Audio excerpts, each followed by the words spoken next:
Happy Friday, everybody. My name is Noah Wickham. I'm a brand director here at My Amazon Guy, and this is our Friday AMA live podcast where you can ask any and all questions relating to Amazon, and I am here to answer them for you. I've been gone the last 2 weeks, had two of my other directors cover for me, but I am glad to be back with you all answering all of your questions. So, before we get in today, just wanted to do a quick announcement for everyone. If you are not aware who we are My Amazon Guy. We are a full service Amazon agency. You can check us out at myamazonguy.com for any and all of our services and look us up for even courses. We have a lot of courses on there as well. Really good material in all of our courses. So go to our website, check us out. But without further ado, let us get in today. We have a ton of questions already. Looking forward to it and looking forward to answering everything. So first on the docket today would be from Misha. Hello, Misha. My product has failed the launch 8 months ago. I want to relaunch it, but I don't want Amazon to merge the new ASIN with the old one. Should I launch it with a new UPC, but the same brand name, or even the brand name has to be different? I filed the trademark for the old brand name when I first launched. Should I close the old listing? Please tell me how to relaunch it the right way. Thanks so much. Yeah, of course, Misha. So when you are looking at relaunching a old product, if you don't want to merge, then absolutely yes, you need a new UPC. However, if you have an issue where the product just wasn't selling, I would be curious why you're trying to relaunch the product after 8 months, right? So you didn't really say anything here. Yeah, you just want to relaunch it. So if it's an issue with, let's say, your overall health score or anything like that, yeah, definitely you want to create a brand new listing, brand new UPC, everything for the product. UPC will be fine. You do not need to change the brand name. That's not going to be an issue with the product. I mean, there are people who have essentially the same exact product with very, very minor details, such as like color, right? So absolutely, totally fine. And yeah, I would just use new UPC, create a brand new listing. You can close out the old listing afterwards and move on and have a great new launch. We also have another question here from Misha. Question 2. The old FN SKU is printed on product's packaging and then shrink wrapped. Should I print the new FN SKU on a label sticker and put it on top of shiny wrap of the old FN SKU, or it can cause issues? Yeah, so if you have the FN SKU and that's what you're using as your identifier for the product when you're sending it into FBA, you absolutely want to try and hide that any way you can. So definitely have the new FN SKU over top that. So if there are any issues or anything like that, yeah, you need to make sure that they do not scan or have any issues with that old FN SKU code. I would also highly advise that you switch from FN SKU code to manufacturer barcoding if possible. That way, in the future, if you have the need for another relaunch, you can easily just have that as your UPC code on the product and you won't have any issues. You can just change UPC code with all of the product you send in. So for right now, though, absolutely throw on a new label for over top that old FN SKU and you should be good to go. Perfect new question. Let's kick it off. Harris, good to see you. I have been well. Vacation served me very, very well. I'm very relaxed. So very, very happy to be back, though. I have 2 ASINs with 500 reviews each for the same product in the UK. If I launch them as variations in the US, will their reviews combine into over 1,000? Also, will this affect my UK listings and the Amazon algorithm there? Just want to merge my same listings in USA to have more reviews under one listing while keeping my UK listings separate. Do you have any more tips? The US has more competition, so I need more reviews. Yeah, absolutely. You can definitely do a merge there. That should, technically combine all of the reviews. Reviews can be cross-border for your products as long as it is the same exact ASIN, same exact product. But absolutely, yeah, go ahead and do that. That's going to be your best way to get those reviews on over there. And then past that as well, you can do some other things such as, launch other child variations of some kind, get some reviews there, add those in, a lot of different scenarios. But what you're wanting to do there for the exact purpose of just getting more reviews onto one singular listing, absolutely just do a merge for them. And as long as the products are the same, that is, you don't want any issues down the line with Amazon saying, hey, these aren't the same product or anything like that. But outside of that, absolutely, go ahead. That's a great solution to your problem. Abdullah. Amazon PPC Expert Level 2 on Fiverr. What you think, can we grow Upwork? Not too sure what a level 2 is on Fiverr, unfortunately. Can't say I've really used Fiverr much. I've used Upwork in the past. Yeah, go ahead. It's a freelance platform. Would be great. If you're also interested at any point in time, for anyone who's listening and wants to expand their PPC knowledge, you can actually head on over to our website. And we have two different things. We have coaching, so we can coach some people there. We also have as well, you can buy all of our SOPs. This includes everything to do with our PPC strategies. So that'll help you a lot to learn. And then on top of that, we have entire internships. So if you want to have a PPC internship, check us out. Go to the website, add it. Be awesome. Good question, though. Love seeing some random oddball stuff that's not totally Amazon related sometimes. So feel free to just throw any oddball thing at me as well, guys. How's it going? What is the best way to create a canonical URL if I have two ASIN with different variation? Yep. All right. So when you are creating URLs on Amazon, so what you're going to do, and for those that don't know what they are talking about, I'll pull up a little example for you guys here. Let's do this one. I have no idea what this product is, but we'll do this. There we go. All right. So canonical URL. So can't even show it. But essentially, when you have a URL, typically speaking, the first couple of keywords here in your listing are going to be what show up at the very top of the screen. So when you're showing exactly what you want up there, essentially that's going to help you rank off Amazon for SEO. The easiest way to show a different canonical URL than what Amazon automatically puts in there would be to submit a support ticket. So submit a support ticket, add the ASIN that you are trying to change. So if you have two child ASINs there, what you'll do is you'll add each individual ASIN, and then you will add what you want the canonical URL to be. So typically it's going to be a string of around 5 keywords. You can have any 5 keywords you want, whether it's for that product, for instance, like if you want disposable litter boxes for cats, you can absolutely have that. If you want to be cats biodegradable litter box for people, I don't know. You can have it be that as well. So support ticket to Amazon, just tell them you want to change it, list the ASIN, tell them what you want to change to. It'll probably take you about 2 weeks, but they'll get it changed. eMart Express. Can I add same listing after getting brand registry to that brand store?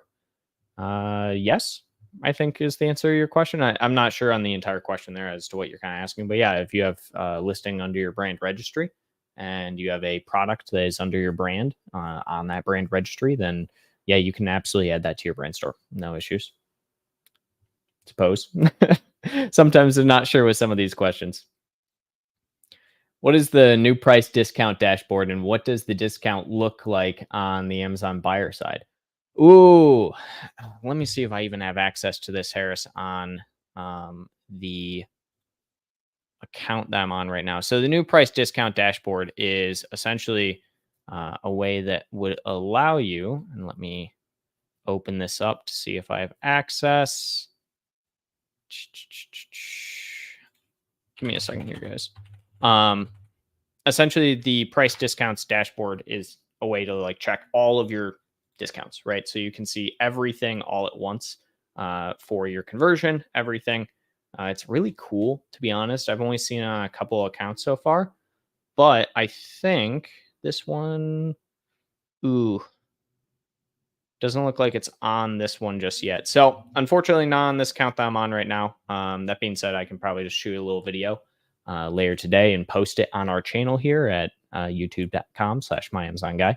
But the discount is the exact same as it would be for typical discounts on Amazon. So if you're going to do like promotion, it appears the same way. If you're going to do a strike through, it appears the exact same way on the buyer side. So the buyer side has not changed whatsoever.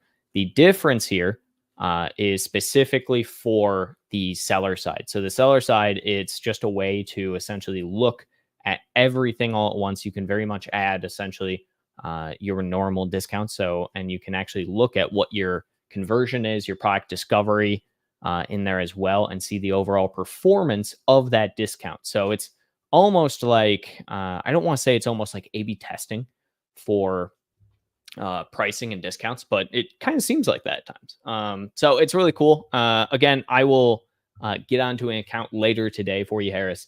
I will record a video and we will have that posted here on our channel. I understand the canonical URL is 5-word max. Well, if my product keyword has 5 words and I have 2 variations, one in gray and another in blue, especially if keyword is 5 words. Yeah. So with this, when you're looking at the 5 keywords and what you want to do for, or which keywords you want to use for it, I would typically say if you're trying to really make that differentiation, you need to just use 4 of them and then the color. That's the only real way you can make that differentiation. It's unfortunate if you have 5 exact ones in both that really meet the product, but you could absolutely, for instance, do the parent ASIN, have that be the 5 keywords, right? And then for the child variations there, have those before and then the color. Let's see. I've received news from my freight forwarder about my taxes. Does it mean that PDT will reach Amazon soon? I am asking as my product photography is not ready yet. What should I do? So even if your product is going to reach Amazon soon, that does not necessarily mean that it's going to be launched. So if you don't have your product images, or for instance, if you haven't changed your release date. So the release date is really what's going to be the big factor here. So when you're looking at if your product is going to go live on Amazon or anything like that, even if you have products there, you need to ensure that your release date is still in the future. So yes, you will be charged for the actual storage and everything there. And it sounds like you're already being charged the taxes, but the release date for the listing is what's going to matter if you're talking about like Honeymoon and afraid of that being messed up. So check the release date on your listing first and foremost, verify that it's still off in the future. Check the offer date as well, verify that is off in the future, and you should be good from there.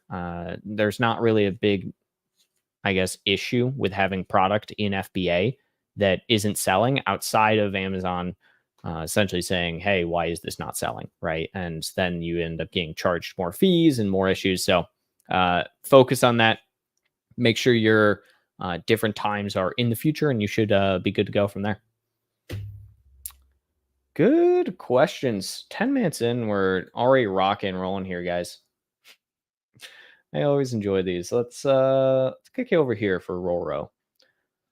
Roro, I'm creating 2 separate variations as my first listing, and I want both of them to be on the honeymoon stage and then eventually make one the parent. However, when doing PPC campaigns, do I need to create 2 separate campaigns for both listings, or can I create a campaign for them together since it's the same product and I'll be using the same keywords for all 3 campaigns? Yes.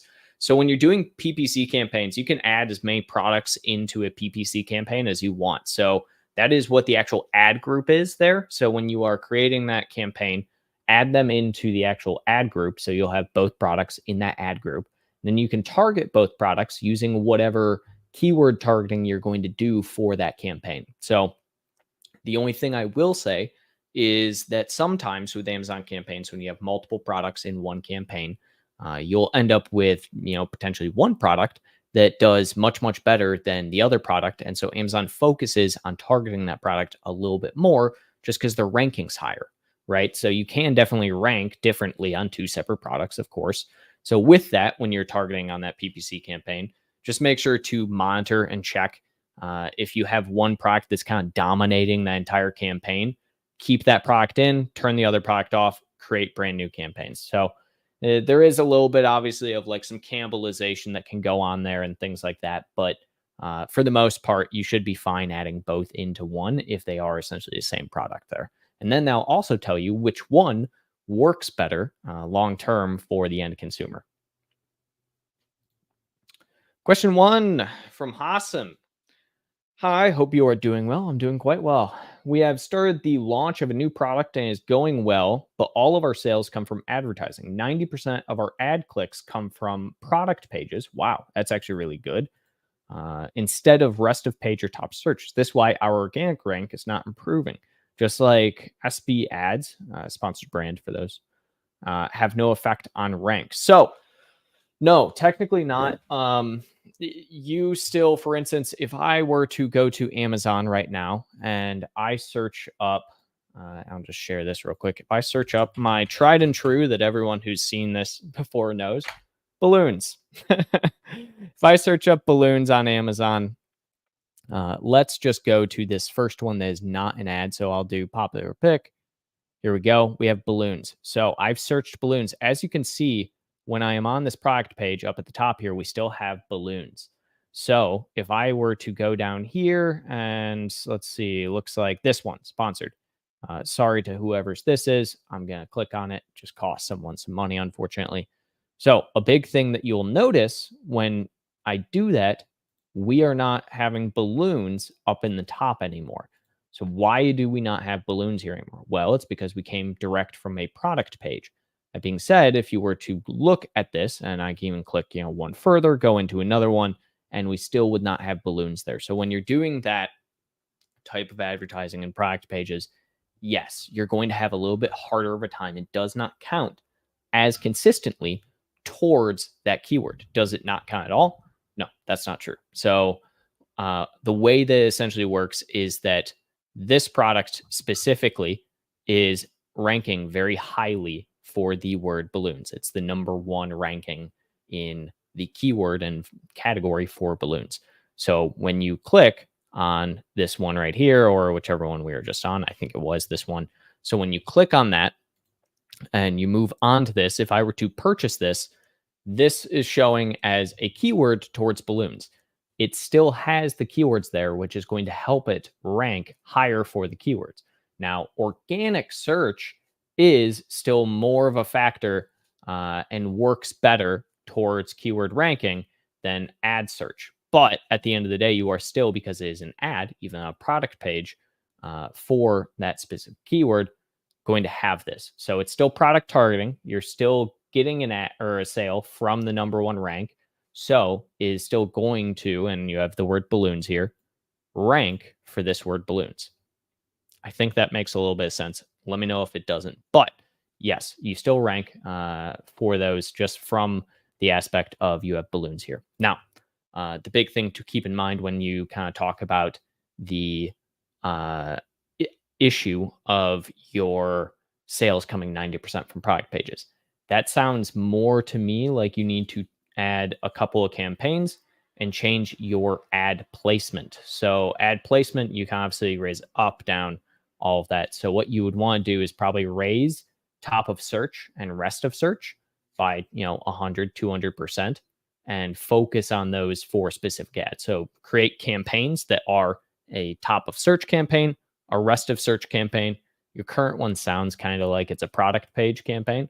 I would also be curious what your actual targeting is there. If you're hitting 90% product pages, I'm guessing you are targeting mostly just competitor ASINs rather than keywords. So that's a big thing to keep in mind there. But mostly, again, if you're not targeting that keyword, you're not going to rank as easily for that keyword as this is having. So let me know if that all makes sense. If you have further questions, throw them in the chat. Happy to dig into this more. I think PPC versus organic keyword ranking is something that not a lot of people understand fully. So it's something I love kind of talking about. Great questions. I have a new water this week, Smart Water. Away from the Fiji for once. Let's see. RB. Hi, Noah. I have 2 brands, same niches. I plan on selling one brand, so I want to open a new account and transfer the brand there. Does Amazon allow this? If not, what is your suggestions? Thank you. Yeah, you can definitely transfer brands. It's not easy by any means, but it is something that can be done.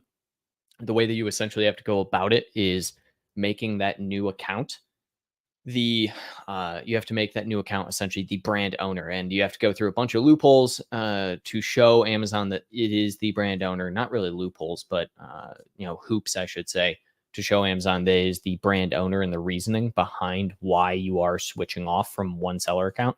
Amazon would prefer that you have essentially one seller account if you are one person, but they will allow you to have multiple ones, even especially if it is 2 different brands. So It's going to be a little tricky for you. You got to work with brand registry a lot on this. It's going to be essentially you adding them as a beneficial owner onto the brand. And then from that standpoint, becoming the person that is allowed to make the primary changes on the listing. That's the harder part of this rather than actually just adding the brand over. But absolutely, Amazon now allows for multiple accounts, even if they would prefer you have one. I would also add in a seller support ticket, just letting Amazon know you're doing this. We got Roro again. I'm going to do dog category. Okay. As my first listing, do I do PPC campaigns for 3 keyword phrase, exact, broad, and phrase? Should I set each for $100? And because I'm in this high competitive market, am I going to through $100 in each keyword phrase? I think you mean phase there. But so bidding strategy on Amazon. This is something that I think is a highly debated topic, but it has a pretty clear answer. I'm wondering if I can actually show anything here. It's probably easier if I don't right now, but this is going to determine or be determined very highly based on your actual keywords that you're going after, Roro. So when you talk about the $100, is that enough? Are you going to be going through it? That depends. What are your keywords? Are you focusing on keywords that are 40 cents cost per click, or are you focusing on ones that are $40 cost per click? And yes, there are keywords on Amazon that are $40 cost per click. Don't think there are any in the dog category, but mostly supplements, things like that. Secondly to that, I do like your idea here of doing exact, broad, and phrase to start. That's perfectly acceptable. I think all of that makes sense. I would also maybe throw a competitor product page targeting campaign in there, but that also depends on how much you have as far as a budget to start. Doesn't sound like you have too high of one. But what I would definitely say here is just look at what keywords you're going to be doing. You can go into Amazon. You can create any campaign you want. I can actually show that right now and add any keywords you want. And when you are adding those keywords, so I'll just add one here and then I'll do manual targeting. Here we go. So when you are in your campaign manager and you are doing manual keyword targeting here, you can add any of your keywords and you can see what the suggested bid for each of these different types of keywords is. So for instance, some of these are for like the brand name Dr. Squatch. We're looking at like $5 for broad, $5.38 for phrase, $207. I'm sure you guys probably can't see that as well. There we go. So you can see essentially it shows you how much it's going to cost for each of those, right? So just look at what your keyword cost is going to be, average that out to, how many clicks you're expecting and how much you're actually going to be spending.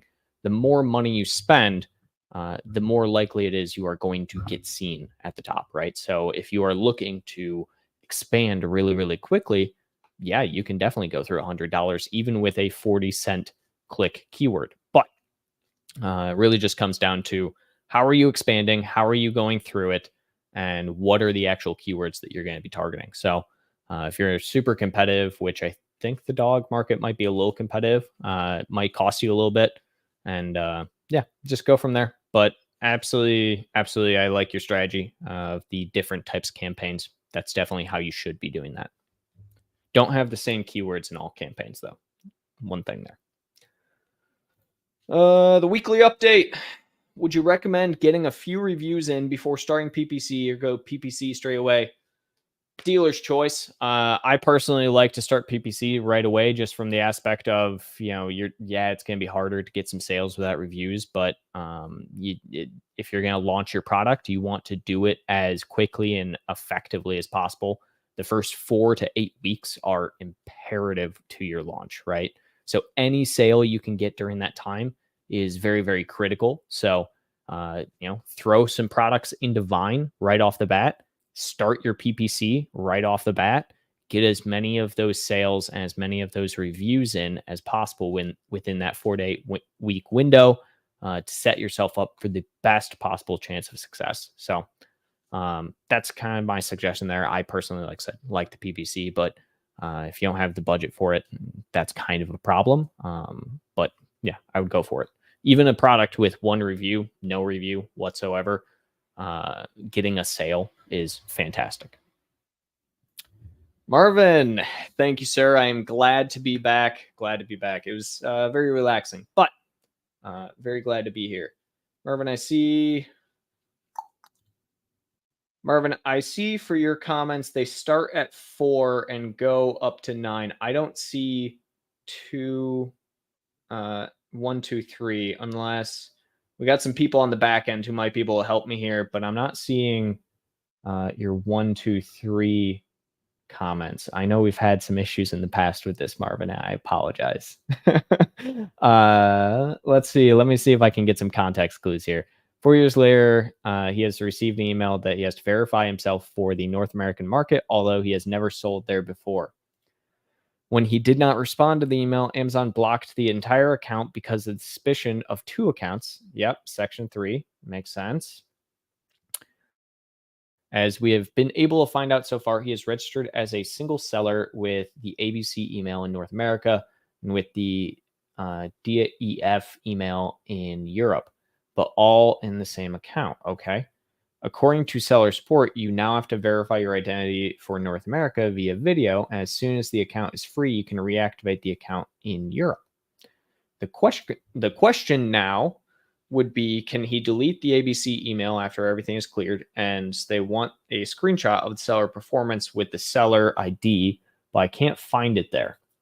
As I understand it, some sellers in Europe have ignored the email because they never had anything to do with the US and Canada marketplace.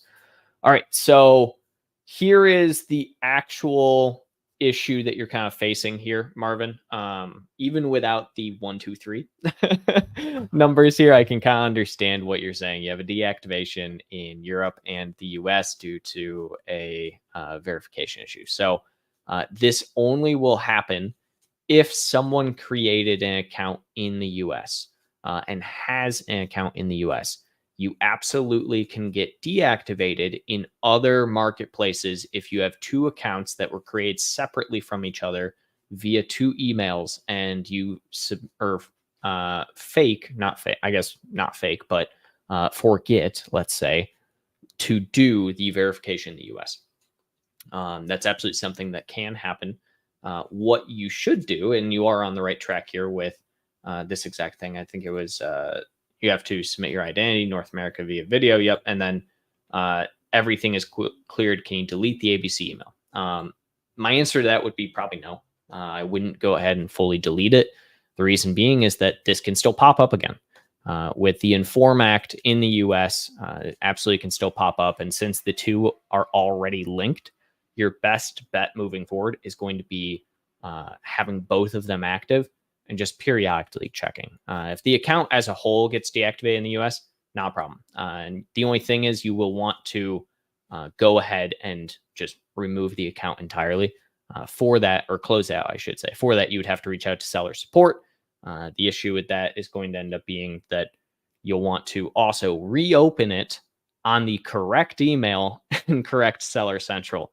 Because if you go forward with this, you can accidentally get your entire account revoked. So make sure they go forward once they get the reactivation with opening it through the correct email in Seller Central rather than creating a brand new account with a brand new email, all of that jazz.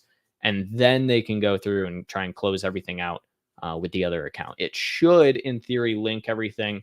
It's going to be a little bit of a pain in the butt with seller support, but it's something that we've done before. These things happen.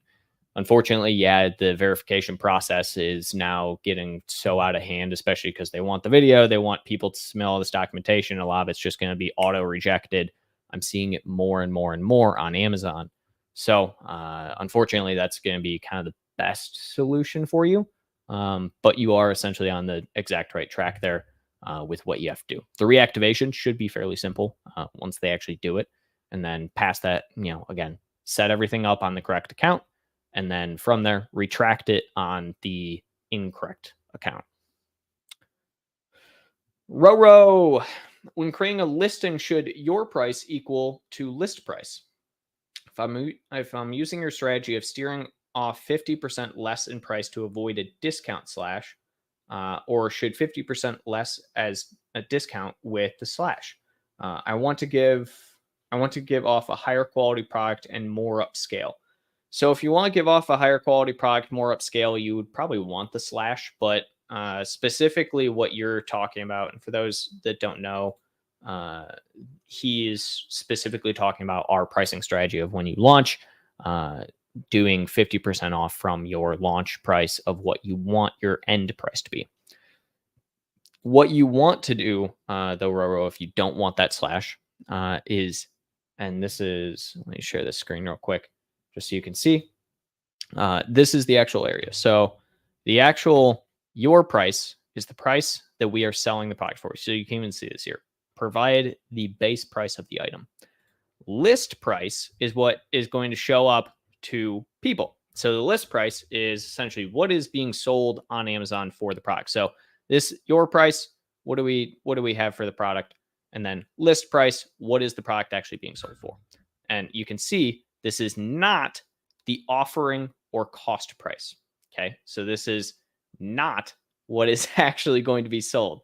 I know that can be a little confusing, especially because they do set list price equal to your price right here. So the thing is that you have your price, and this is the sold, right? So this is what is showing up for people to buy. This is the price you are paying for the item, or not paying for the item.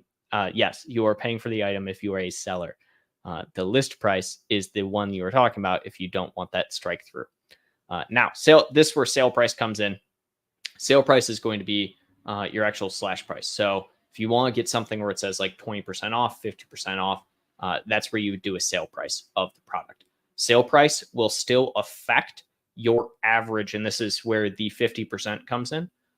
Sale price will still affect your average selling price.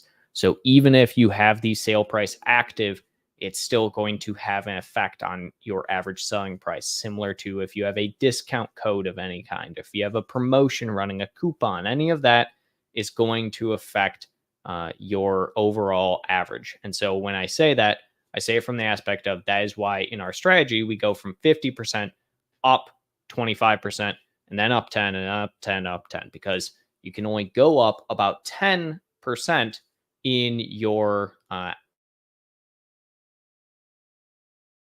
selling prices on the product per week. And otherwise, you're going to end up more than likely getting a high pricing error. So I hope I kind of effectively explained that. Again, focus more so. You don't have to have them be the same.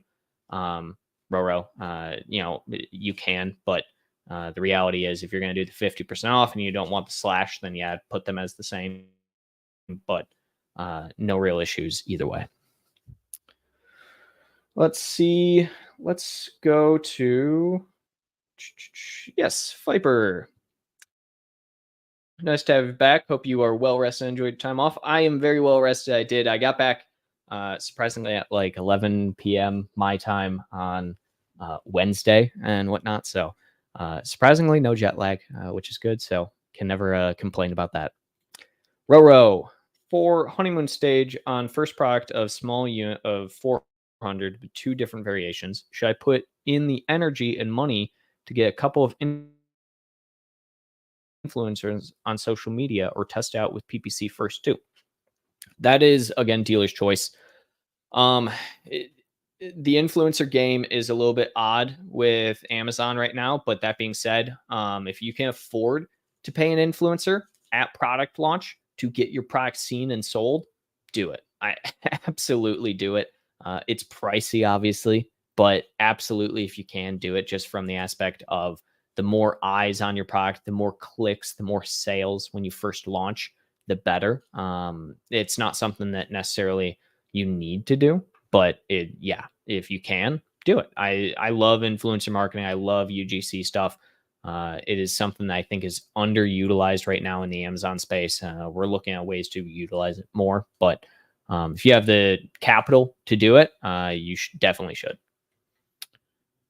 RB, I have a brand that is waiting for a trademark approval by USPTO. Okay, cool. If it is rejected, will Amazon allow me to change the brand name and reapply for IP Accelerator with same ASIN? No.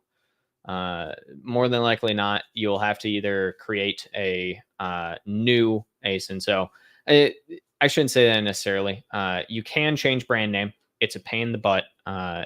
if you have the brand name on the product packaging. So that's actually the clarifier there is, do you have the brand name on your current product and product packaging? If the answer is yes, then yeah, you're going to have a major issue there, and you probably can't change brand name, because the way that you change brand name on Amazon for a listing that already has a brand name and brand registry is by sending them a picture of the updated brand name on product packaging next to the product. If you don't have it on there and you just have everything scot clear, yeah, you can probably change the brand name and whatnot, but reapplying a new or an ASIN that's already been an IP accelerator as a new ASIN IP accelerator, I don't believe you can. That's the part where I'm like, no. Two, I believe that is on an ASIN level for the brand. So yes, it is on a brand name side, but it's also on an ASIN level side. So you would have to create a new ASIN under that new brand name to have IP accelerator still work. Row. See how it goes, and then do influencers when I have more variants for second order. Yeah, again, Row, if you have the ability to do influencers and you're not going to run out of product or anything, if people love your product en masse, do some influencers. It's not necessary. Again, PPC is totally fine to start, but if you can, go with the influencers. There's no reason to deny any form of real advertising strategy when you're launching a product.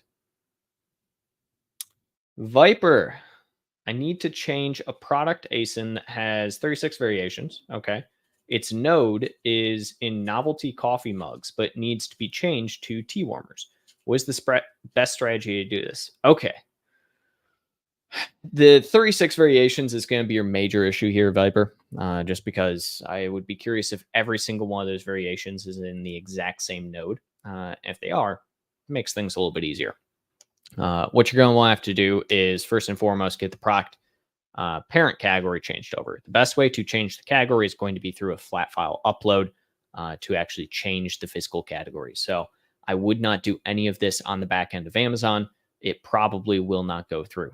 That being said, if you're not seeing it go through and you're still having issues with the flat file update, usually it would be a partial update you're doing at first. I would do a full flat file update for them, and that should change it over. Now, that does not change Amazon from still just saying, hey, you're in this category, and still changing that. So what you want to do alongside this, and especially if you're having some issues actually getting it changed, is submit a seller support ticket alongside that flat file. What this is going to do is say to Amazon, hey, we are trying to change our category because we are not in the correct category. Can be a little tricky at times, but even with 36 variations, you shouldn't have major issues if you're going the flat file method versus the backend Amazon method. It's very simple. You just need to find out what the actual code for that node is and then put in that specific node when you're updating that flat file. Here we are.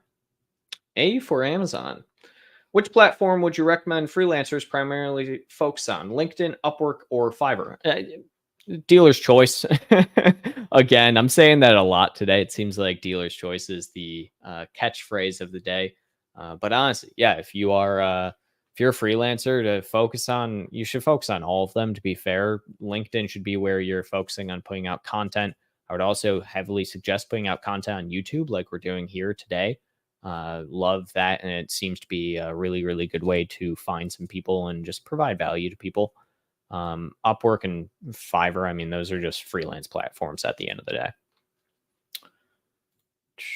How much does Amazon reimburse you for missing inventory? So Amazon should, in theory, reimburse you at cost. Usually they do a cost calculation based on the actual product and price overall. For the actual missing inventory, really also will just depend. You have to kind of, I don't want to say haggle, but you got to haggle with Amazon on this kind of stuff.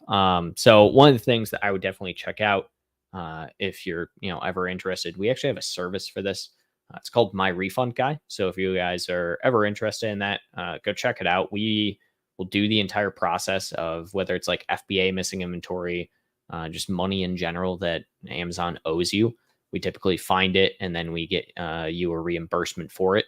It's something insane. Last time I checked, it was something like almost $1 billion is like missing technically or not reimbursed to Amazon sellers. I'll have to find the article. I'll post it on LinkedIn or something. But yeah, there's an article at some point that somebody did an investigation. Amazon owes like $1 billion to sellers or something crazy like that, just from missed or lacking reimbursement. So it's something everybody misses. And check out myrefundguy.com if you ever are curious about it.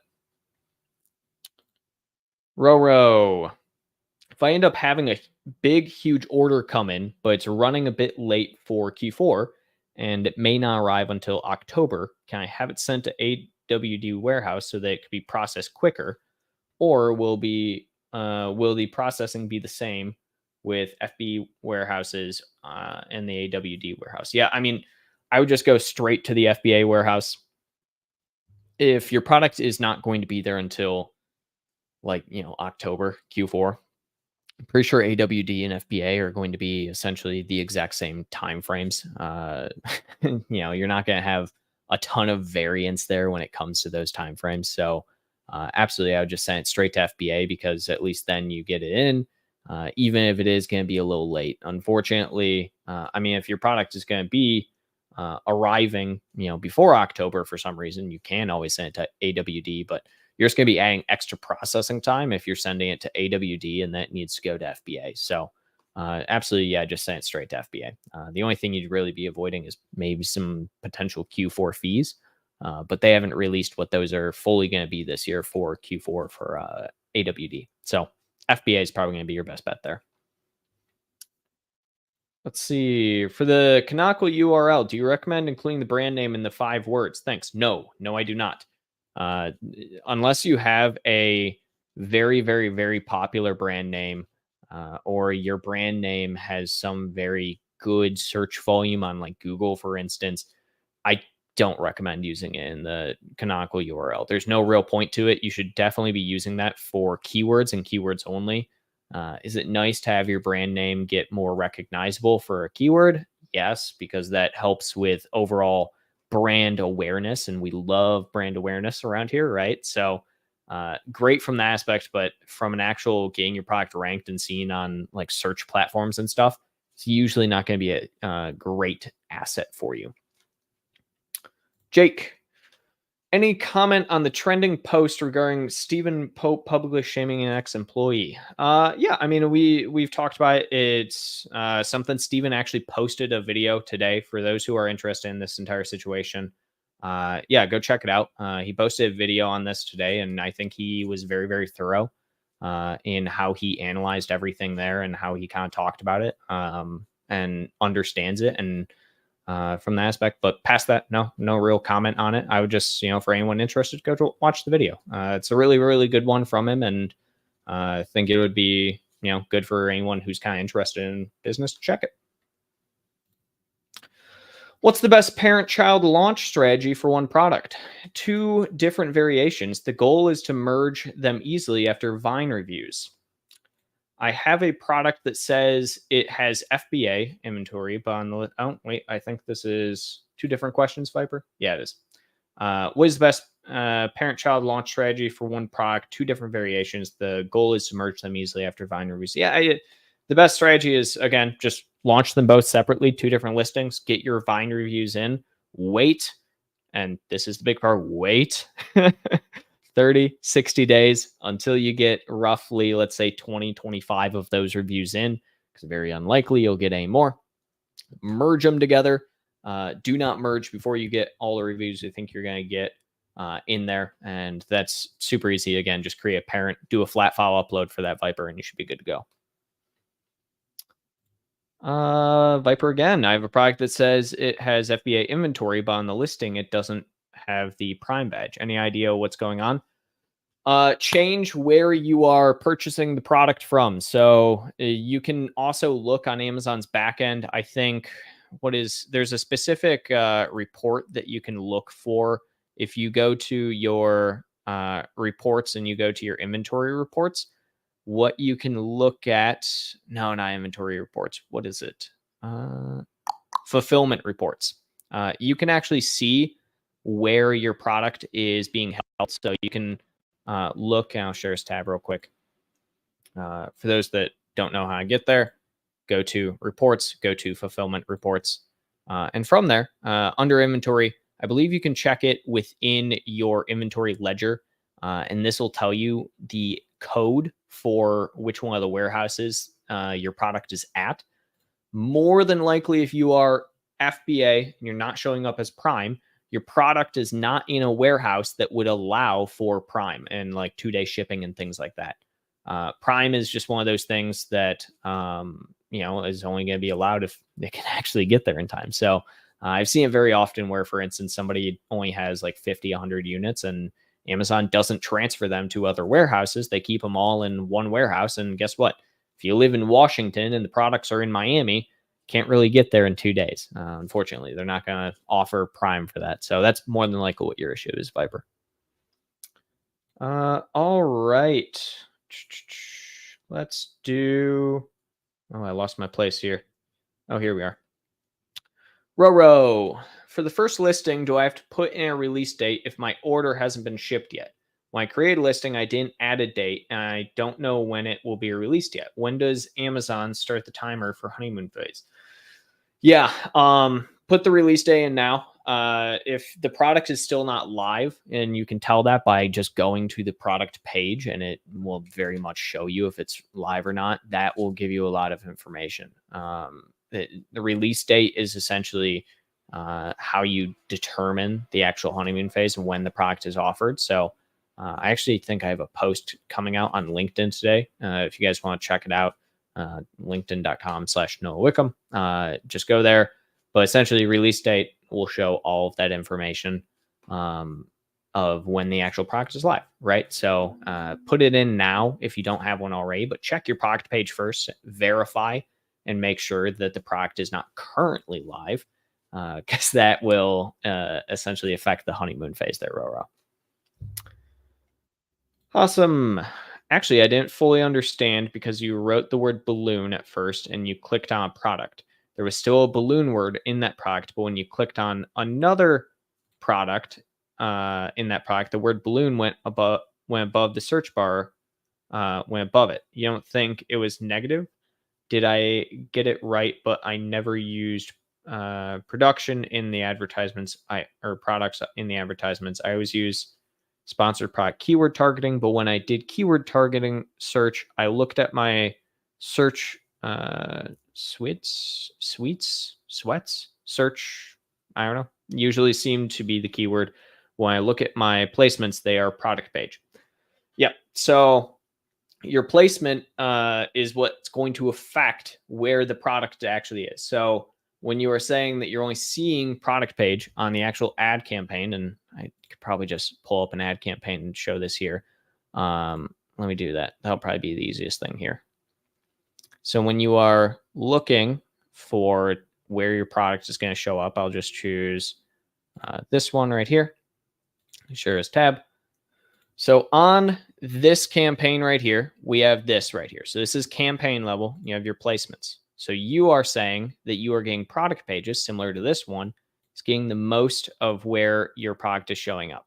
So what you need to be doing if you want your top of search and your rest of search, these two, to be showing up more for the keyword here, you need to be changing this to, let's say, 100%, or, well, you can do 1,000, 100%, right? So you can change this to 100%.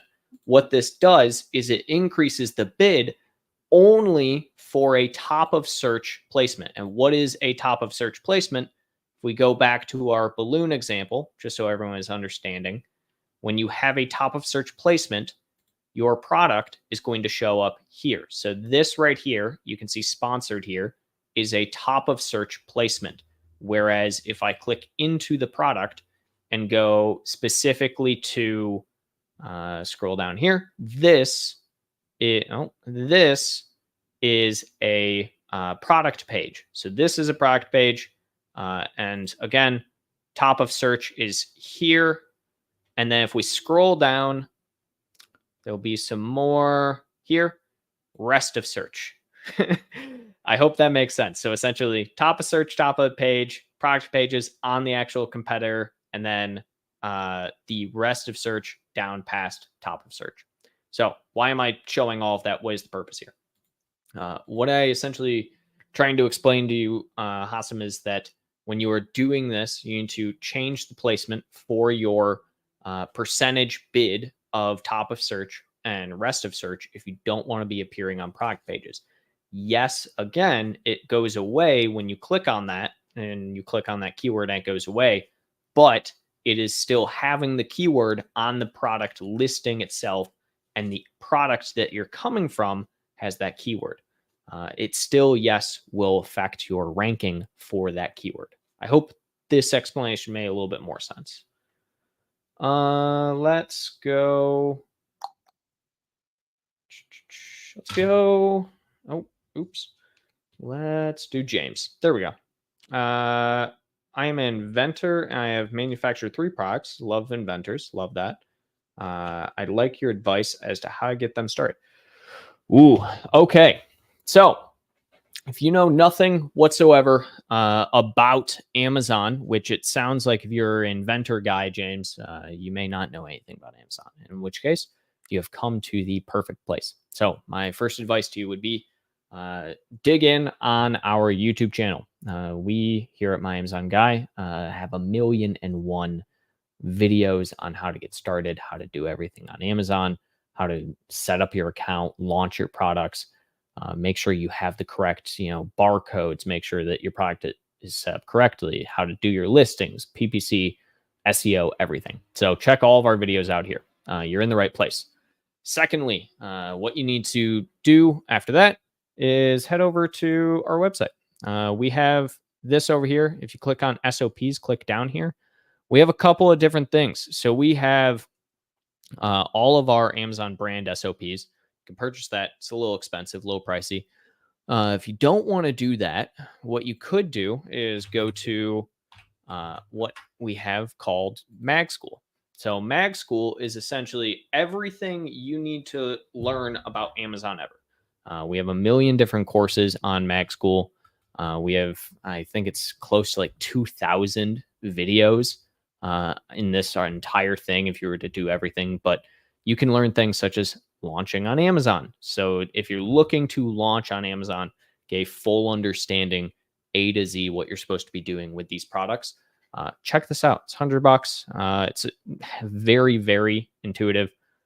Helps out with everything. So this is where essentially I would probably direct you, James. Again, we have a ton of free information on YouTube.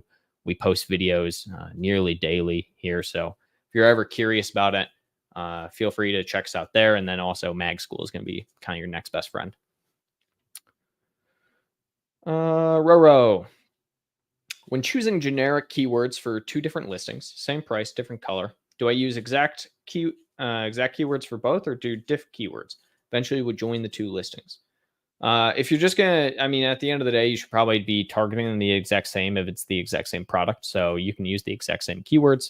You are going to be obviously self-competing in a way, but not necessarily an issue to be doing that at the end of the day. So no issues there. Use the exact keywords. You obviously do some variations with like blue t-shirt and black t-shirt. And then you can also just do t-shirt. So no issues. How to start newly product launch campaign. All right. So we talked about this a little bit earlier, but the very high level of what to do for a new product launch campaign. Exact, broad, phrase. Create 3 different campaigns for each of those. From there as well, you want to make sure you run 2 different things. You want to do a SQP. You want to figure out what your keyword is, or keywords, I should say, that you're going to be targeting, and a competitor analysis. Figure out what your competitors are targeting for keywords as well. What is this going to do for you? It's going to give you your baseline. Your baseline is where are you actually supposed to be spending your money on those exact, broad, and phrase campaigns. So that's essentially kind of the high level of where to get started. When it comes down to budget, that's going to be dependent on your product, how competitive the market is, how competitive the keywords are that you're doing. But that's, the, I guess, baseline. You can also look at doing what we do around here. We do an H10 analysis for keywords of competitors, and that is a really, really good baseline. I also personally like setting up a competitor campaign, but not everyone really does that at start or at launch. Typically, just focusing on the keywords themselves will be fine. Let's do Harris. How do I separate a variation from parent listing, and how will reviews separate from them? And then I think there's a second part of this. The product already had many reviews before I merged them in a parent listing, but if I separate it, will I get all previous reviews in that listing and new reviews I got while it was in the parent? Yeah, so reviews are ASIN dependent, guys. If you have two variation or child variations on one parent, reviews merge into the overall listing that is the parent with both children. To unmerge them from that, all you have to do is go through and break the parentage. To break the parentage, same thing when you are creating a parentage. I wouldn't use the variation wizard. Doesn't work. it's an awful tool. Do this only through a flat file on the back end. So all you have to do is break the parentage on that end. So you just have to take it out of the parentage. Any new reviews, old reviews that were a part of that ASIN, because again, people do review ASIN, even if it's on a parent level. Reviews just merge for all of that. Will come with the products that you take out. So it will separate all of those reviews out. Can take a little bit of time, but there's no issues to doing it whatsoever, Harris. I would be curious why you are breaking the parentage. Sometimes you have to break parentage just because you want to, add a new product or something like that. So I get it, but no issues whatsoever to actually do it. All right. Water.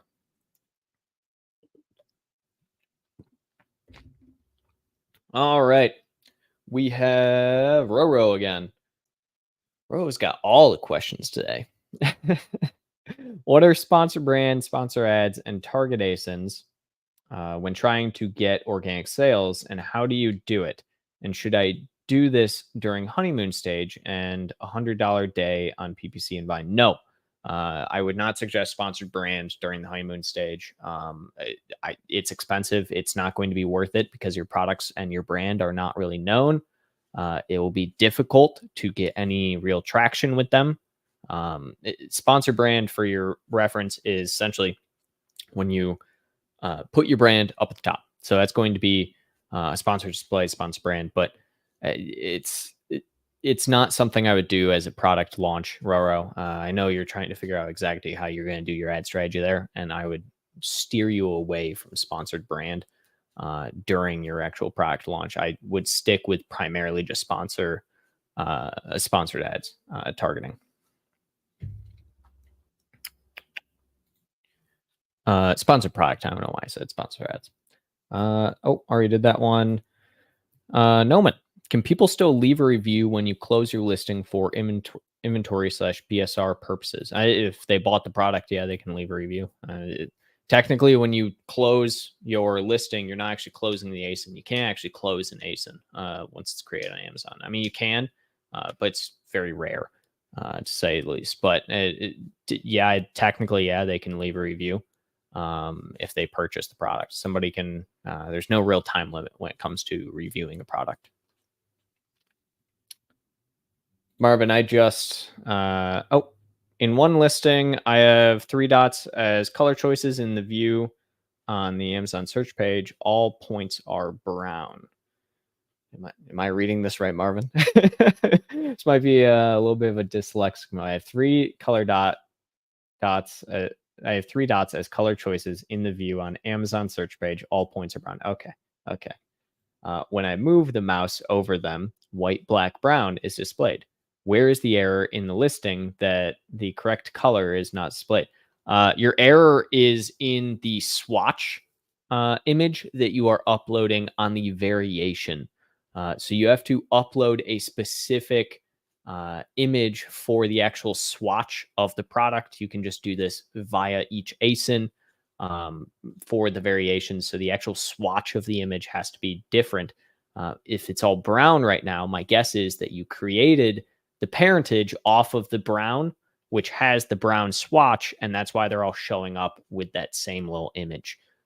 So even the color is correct. So when you scroll over them and it says each one, yeah, the color is correct because you probably created the color variation correctly, but you just need to change out the swatch images. Roro. Trademark pending and brand registered. So aside from showing products with logo on them on front page, any other ways to stop hijackers? Transparency. And transparency is one way, but if they're doing FBM, which most hijackers do in this day and age, there's not really a ton that you can do there. What I would probably suggest that you look at doing is something we do sometimes with some clients who have some hijacking issues. Is anytime there is a brand new seller on any form of listing whatsoever, go ahead and try and purchase their product. Show Amazon is not the product once it arrives, if it arrives. If it does not arrive, you still have the option of, guess what? Now you can A to Z claim them and the seller will get kicked off eventually. So usually just continue support ticket after support ticket after support ticket every single trade or every single time it's happening. Also get brand registry involved to make sure that they are not allowing any changes to the actual listing as well. But yeah, hijackers are just a real pain in the butt. Same thing, Roro, to your previous question. It looks like it is the same question. We're a registered brand owner and have listed 12 sizes from one shoe type. However, why does Amazon already have 3 sizes listed that are not in our inventory? Registered brand owner have 12 sizes. I would have to see the, let's see. Oh, you have second part to this. As the registered brand owner, we should be the ones registered to these newly launched shoes. Do you know why this has happened? I would be curious to see the actual ACE in there, Maria. If you have 12 sizes shoe, and you have them all listed, or is it under a parentage? Are the different sizes that are being listed, they could be listed by someone else? This sounds similar to a hijacking issue, but it's kind of rare to have that happen for like a random brand. So I'd be curious what the actual ASIN is here, but more than likely someone had to have created them. I would check in, make sure that it wasn't just an accident on your end, make sure the listings aren't there. You can also check to see if you actually have ownership over those as well. If they're under your brand and actually registered to your brand registry, you can just remove those products entirely if you want to. Let's see. Viper. What's the best way to get rid of products you just launched recently? Why would you want to get rid of them? I want to narrow my focus down on to certain products. Okay. Should I put the time and money to run PPC to try and sell or liquidate? I would, this is always a tough question, Viper. It's always the hardest thing I feel like sellers on Amazon face is, do I try and make something work or should I just get rid of it? The thing that I found is getting rid of things faster or as fast as possible. So lower your price to where essentially you're making just barely a profit, if any profit. I mean, if you even care about a profit, do that. Yes, you can do the PPC. You can also, just take it out of inventory. And, I know some people who have literally taken products that they don't want to do anymore out of inventory. Yeah, it costs a ton to have them, sent back to you or disposed of. But you could do that, and you could even just, go donate them, do something with it, right? But I mean, unfortunately, there's not a ton you can do that's like hey, here's exactly what you do. It really just comes down to how much money are you trying to get from these, and if you're trying to get anything, throw sale price and PPC at it. If you don't really care about it and you just want to focus on the other things, dispose of it or have it sent back to you and donate it, give it to someone who cares. Nabiel, what's up? Welcome back. Hey, thank you. Is getting a trademark through MAG the best and fastest way? Also, how much would it cost if I tried to do it on my own? Best and fastest, I would say absolutely. But I'm a little biased, as you could probably tell. We are cheaper than pretty much every other option out there. We typically charge around $950 for a trademark. Most law offices that will do it, and everything will charge anywhere from $1,500 to a couple $1,000 depending on what you're trying to do. So we are one of the cheaper and I would say probably faster options out there. That being said, how much would it cost if you did it on your own? Not much, however much the cost for the actual trademark would be. The question would be is, do you have all of your ducks in a row with it? Do you know exactly how to do it? Things like that. So I'm always going to recommend us, obviously, just because we are, like I said, cheaper than pretty much every other alternative, out there, at least in the Amazon space. And we just do a really good job. We have some team members who know all of their stuff really inside and out when it comes to trademarks and work every single day on doing trademarks. I don't know if there's a day that goes by where we don't have some form of trademark work going on. So, we have seen it all, done it all, can help with pretty much any type. We're even doing, I think, a trademark in Japan right now, from what I know. So we all over the world. Viper, Amazon advertising still won't give me access to career connections. Any tips to get them to expedite it? They said there is a queue and they are working on it, but I want it now. Don't we all? No, yeah, there is a little bit of a secret hack, I suppose you could say. Send a support case to Amazon. Yes, they say they're working on it right now. In that support case, tell them that you have people on the Amazon Career Connections platform and influencers that you are working with right now that you want to work with them through creator connections. This is just kind of something I've found. I don't know if it's actually something that works, but it seems to work, I should say. And Amazon Seller Support somehow magically will say, okay, yeah, you'll be in the queue. And then magically a day or two later, you'll get bumped in.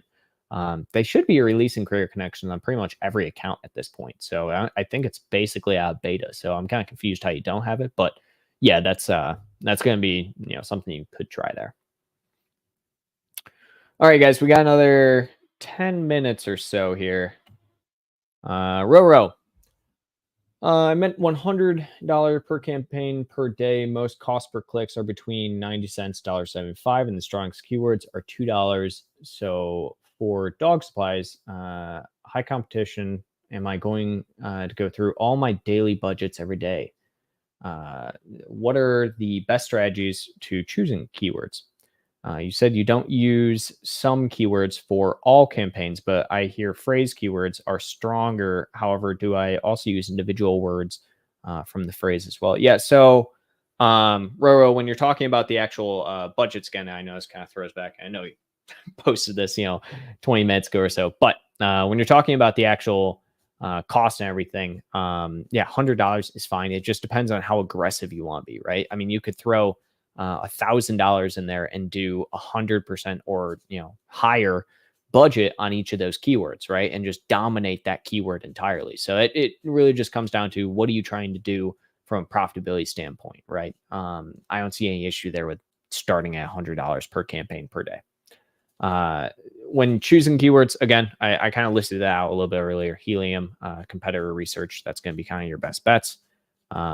And for all campaigns, not using the same exact keywords, that one, it just depends. If you're not wanting to, for instance, broadly target t-shirts, which you probably shouldn't broadly target the keyword t-shirts, or dog, for instance, it's very rare that you're just going to broadly target something that is very, very generalized and already a very, very broad keyword. So that's kind of more so what I meant by that.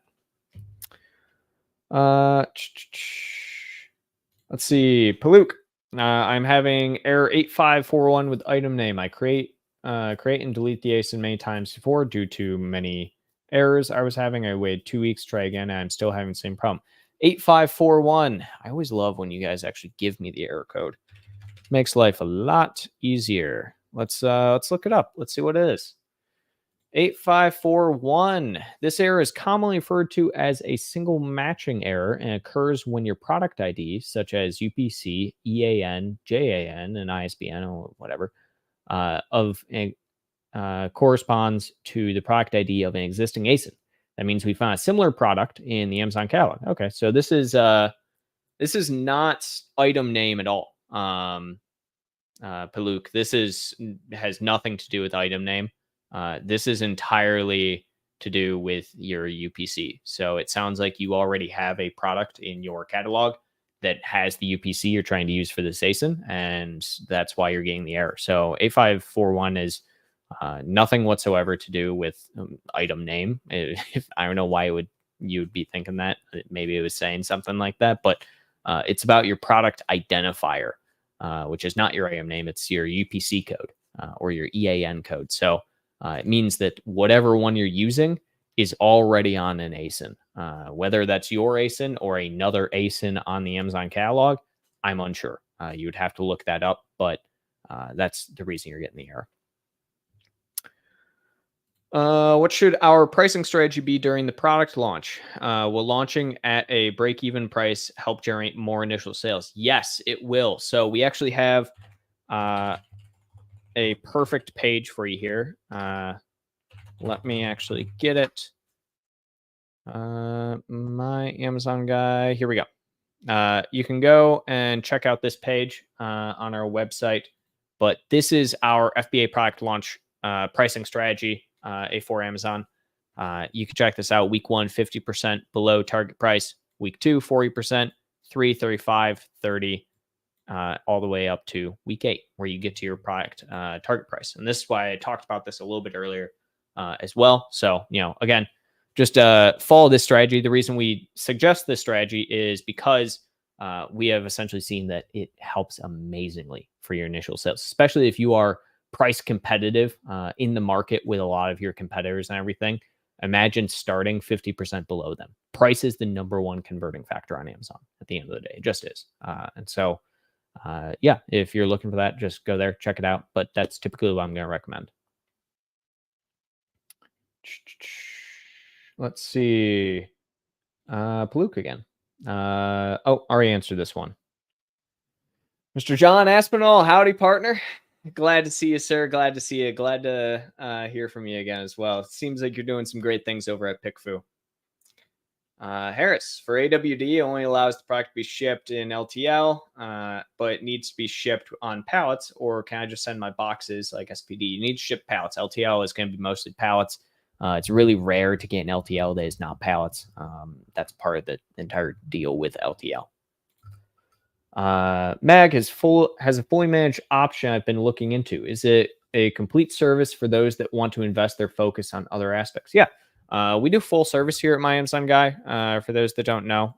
So you can check out all of our services on our website here. So full service management, you can kind of just click on that and it essentially tells you everything. So we do our PPC, we do SEO, design, we do the merchandising as well. So that's all listing, all troubleshooting. We do main image, hack, CTR. So that's part of design. We do, audits, shipping plans, copywriting, platform management, social posts, reporting. Goes on and on and on. The point there that I'm just trying to make is, yeah, if you're looking for a fully managed option, it covers everything. We have some clients that I know that pretty much allow us to do everything on the account. They just auto approve everything, and we are essentially full manage of their brand outside of manufacturing of the products. Let's see, John. Was your advice when you did your initial research in most PDTS pots? PDTS, I'm not sure what PDS was selling at $39.99. Now it's selling at $27.99. Now before launch keyword search volume is dropping. What do you do? So this is a bit of an issue. You kind of have to look and say, again, price is going to be your #1 converting factor. Can you compete at the actual price? If somebody else is selling at a lower price, that's because they think or they know they can, and because they're trying to sell the product more than competitors. If it seems like that is the new price of the market, then that's just kind of what you have to do. Now, before launch keyword search volume is dropping, that's I'm a little worried on that front, but that could also just be a chance for you to reinvent the wheel. And what I mean by that is check out some new keywords, see if there's anything there that really makes sense for you to change over to. Let's see, Marvin. They don't want to sell in North America at the moment with the address stored there, but only in Europe. So the idea was to delete one email and leave the European, especially in North America, is the single bidder tariff and Europe professional. Yeah, so if they want to delete one email account and leave the European. Yeah, again, follow the exact same steps I was saying earlier.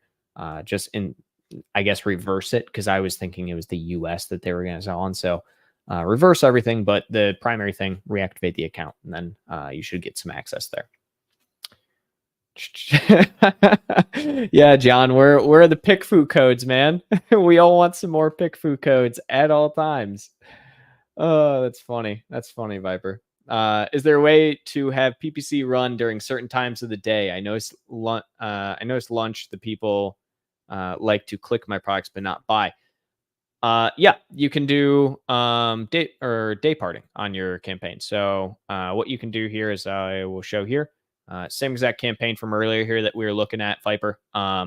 If you go down here to budget rules, you can add a budget rule. And this is where you can actually set up day parting. So you can actually even do this during hours a day. They only have the ability to increase budget right now. You cannot decrease during certain times of day. So what that means is if I wanted to, for instance, have my budget during, let's say, the hours of 11 a.m. to 2 p.m., prime lunch hours. So those 4 or 3 hours there. What I would do is I would set up day parting for every other time of the day. So I would do 1 to 11, have it be your normal budget of $35. Or no, I would have it be, a low budget of like $5 and then increase that by 700%. So it's 35. But then decrease it during those times so that it's, only $5 during those hours. And then same thing for every other time of day. I really wish they would add a decrease feature to this, but unfortunately, it's just increase right now because Amazon doesn't want you to decrease. All right, guys, I'm going to answer a couple more of these questions, and then we will kind of hop out here. I didn't understand. You said if I want to show it high quality, I should start off 50% discount with slash instead of starting off 50% not with slash. What would you say your price and list price mean? Okay, so Roro, when I was talking about the and you have an example. If I want to eventually be at $34.99, start at $17.99, which one is list price? Which one is real price? And if I decide to do it as a sale, then will list and real be the same? Yeah, so you want to do list and sale, list and sale are not the same. So you want to do your list price and you want to do your price. Your price. You want to do those as the same, and then you can do the sale with the slash. And the reason I'm saying that is because you want the slash there specifically if you're trying to show off that like you're high quality. Because if you're not high quality and you're not at a higher point, you want to make sure people know that this is not the price you are going to always be at, right? Showing that 50% off little sign there will make people know, oh, I'm getting a deal on this right now, and this is a high quality product that I'm getting a deal on. If you just started off at that price without the slash, it's not going to actually show that. So I would definitely have the slash there for that. We got Steven popping in. Good list of questions today, everyone. Absolutely. This is it's been a really, really good day when it comes to questions. You guys are really throwing a lot of different curveballs, a lot of different things at me, which is really, really cool. So awesome. We're preparing to launch a new product line with 7 different variations. These aren't just color or size options. Think of them as entirely distinct packages like basic, premium, and gold packages. Okay. For the launch, should I create separate ads for each variation or focus on advertising the most affordable one and introduce the others gradually? What would you recommend for promoting these variations effectively? In that case, if they are completely distinct of each other, you need to create ads for every single individual one. I wouldn't focus just solely on one single product unless you don't have a lot of budget. And if you don't have a lot of budget, I would question why you're launching 7 products at once when you can't advertise all 7. I do like launching typically 3 products at the same time, 3 different variations, I should say, of the same product. That's usually kind of my go-to strategy if you're going to launch something. But that being said, you should be advertising them all separately if they are completely distinct, not the same product. And you're also not going to have them all together because you're not going to get many sales without any advertising on a brand new product launch. When do we find out fees and deadline for Q4 shipment into FBA processing? Do they email us that info? Yeah, they will. They will email that info. It will also show up if you're ever curious on that kind of stuff. What you can actually do is monitor this section. So if you just go to news, you can. This is always updated all the time. So it's just an order. Oh, I'm not sharing my screen, am I? Here we go. News. So you can come to the news here for Amazon, and this is always updated in order of date. And they will always add new news there. You can get there just on your home screen, go down to news, and that will show you essentially everything row. And that's the best way to keep up to speed with that kind of change. Hi, friend. Hope you're well with your team. Yeah, absolutely. Tushar, how to know reference price of all the ASINs in the account? Strike-through price is not visible. They just dropped the price. What to do? Let's see. Price discount dashboard is not visible. I've checked the user permission. It's not even there. Yeah, it's not visible to everyone yet, Tushar. We talked about that a little bit earlier in things. So how do you know the reference price of all the ASINs in the account? Not visible, they just drop price to what to do. Yeah, when you're talking about the reference price for all of that, you can just see that directly on your manage inventory dashboard, especially with the new beta version. You can see all of your prices there, and then if it's not strike through, yeah, they just drop the price. That's not an issue whatsoever. Can you review for accounts you were lacking from last 1 years? Yeah, if anyone's ever curious about a review of their account, what I would highly advise you do, head on over to our website. Up at the top here, we have this free audit. Fill this out. We'll do a product audit and a site audit. Tell you exactly what you might be missing and where we can actually probably help you. All right. We got a couple more questions, then we're gonna head out of here. L3. I put text on the main product image to make it stand out, but Amazon says it's text. How to avoid that? Thank you. Oh, this is a great one. The best and easiest way to avoid that. Let me see if I can see any products immediately off the bat with that. I can't actually seem to find one. The best little way to do it is put your product packaging there. So what you'll do is you'll put essentially the product packaging in the main image. I was trying to find one that kind of showed exactly that, but it doesn't seem like any of these do. But yeah, you'll put essentially packaging in the main product image. And from there, when you are looking at the product, and now that I think about it, we actually probably have this for Age of Sage. You'll put like a little button there, and that will essentially allow you to put any text that you want. So a great example of this would be, I guess, probably like our Age of Sage here, and I'll share the screen for you so you can see. We have on the actual image here. You can see, like, for instance, we have a lot of text on the actual product itself. So it's kind of a bad example just because there we go.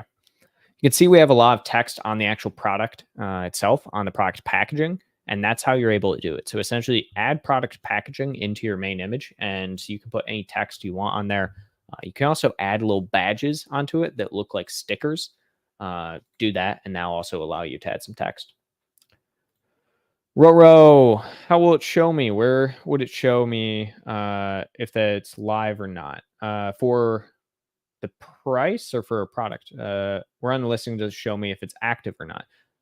For the actual strike through of the price, Roro, what you would have to do is go to, and let me see if I can find a very, very quick example. So we got to hop on out of here. Oh, I know exactly where there's a example here. Here we go. Let's choose this one. Not the one I wanted. Okay, I'll share this screen anyways, and we'll go from there. Roro, it would just appear right here. So this will be essentially a line out. Oh, it's actually right here. So you can see right here with this one. this specific product. You can see like price was, so it'll say like a was price, and then it'll say the actual price, how much they save, percentage, things like that. So it'll show up a strike through like this. Okay, it's actually live because I forgot to put in the release date. Does that? Oh, you're talking about the release of your product. If the product's page is live, so if you can see similar to how you could see that product right there, if the product is live, just click on the ASIN, just click on the product, and if it's live, then that is what it'll show. You can cancel the ASIN, start over again. Yes, so you would be able to. And since your first order is only 400 units, Amazon had everything to go, only one location, didn't have enough quantities. That's where I would be a little concerned canceling the ASIN if you already sent product in and you already have all of that set up. You're going to kind of have to run with it, but you shouldn't really have that big of an issue still as soon as you get that first sale. Let's see. Skip. Can we meet regarding our restored brand registered from last one and still struggling? Need your help where we are lacking. Yeah, absolutely. Head over to our website, fill out a form there, and we'd be more than happy to work with you guys and help you out. How is Mag School different from the YouTube channel? Yeah, so Roro, I sure do have questions. You do. I like it. I love what there's always one person every week who needs a ton of different questions, and that's what we have this for. But Mag School is different because it is full walkthrough course. It is not just a video explaining topics, and we do have a lot of informative videos for free. But it is a full walkthrough course with exact examples of everything that we are doing. It also, with some of our MAG courses, you have a certification at the end. So we make sure that you can take a test, you know all the knowledge.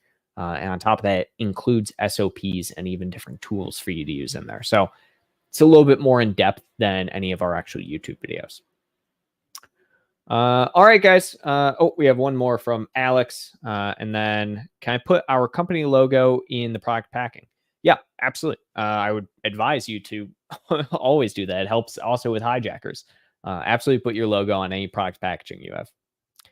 And then price discounts is best. Our product sale is best. I don't know what this question is asking for, unfortunately, Axel.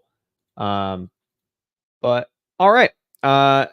From there, I think we'll wrap it up, guys. I gotta hop out today. We're a couple minutes early here, but that's all right. Just so everyone is aware, we'll do a little wrap up here. For those of you who don't know, my name is Noah Wickham. I am a brand director here at My Amazon Guy, and I do this every single week. We do an hour and a half or so, just live Q&A, asking questions. People ask all sorts of things to us and everything, as you saw today. Feel free to watch the entire thing. Today was a great list of questions from everyone. Really enjoyed this day. For those of you who don't know what My Amazon Guy even is, we are a full service Amazon agency. What does that mean? It means that we essentially handle anything and everything. So you can go over to our services up here at the top, myamazonguy.com, and check all of these out. You can even do full service management. So we do full service management, includes all these different services. We even do a la carte for all of these. So we do even one-offs. If you just want PPC, we can do that. If you just want design, we can do that. So you can check out all of our a la carte services here as well. If you are looking for more of, do-it-yourself type deal, go up to our SOPs. We have all of our SOPs. You can purchase those. We have as well our entire playbook of strategies that we use internal here. And then on top of that, we have an entire academy and courses with certificates, Mag School, as I was just talking about a minute ago. On top of that, if you're looking for a free audit, click this. We'll do an entire audit on one of your products for you, tell you exactly what we need to do on it. Past that, we are hiring. We are always hiring any and every role, whether you are a brand manager, whether you have experience or no experience. Guess what? We do paid internships here at My Amazon Guy. If you are wanting to learn Amazon space, we will teach you everything you need to know while paying you. More than happy to at any point in time. If you want a one-on-one consult at any point in time, go to our coaching page. We have a new face on there, Mr. John Urban. And then you can also schedule a call one-on-one with myself. So a lot of different options here. Check this out at any point in time, and we will always be happy to service you. And then past that, if you guys are needing just some more info or anything, check out our YouTube channel, check out our LinkedIn as well. And we will be posting more content. I will be back next week. We do this every single Friday at 12 p.m. Eastern, and hope everyone has a fantastic weekend.